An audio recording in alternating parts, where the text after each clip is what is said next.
ay ang media. Sabi nga, do not shoot the messenger.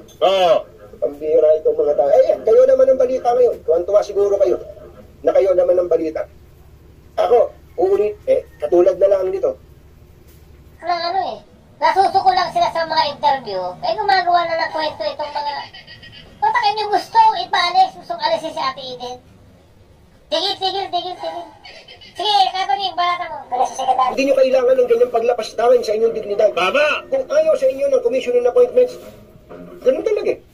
Kung ayaw sa inyo ng Malacanang dahil hindi naman siguro ninyo na i-deliver what was expected of you, huwag nyo namang alisan ng dignidad ang inyong sarili.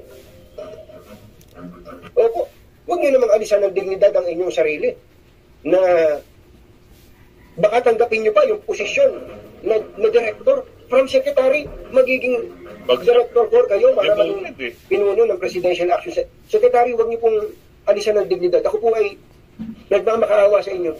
Bigyan niyo po ng dangal ang inyong sarili. Bitawan niyo na po yung pwesto na yan. Hindi po kayo mawawala. Hindi po kayo mahuhubaran. Hindi po kahinaan na mawala sa inyong posisyon na yan. You tried. Yes, you did your best. Sabihin niyo, you did your best. You tried your best. Pero hindi po ito ang buhay niyo. Kung mawala man po sa inyo yung posisyon na yan, at least buo pa ang inyong pagkatao. Kung kayo tatanggap ng posisyon, that is law.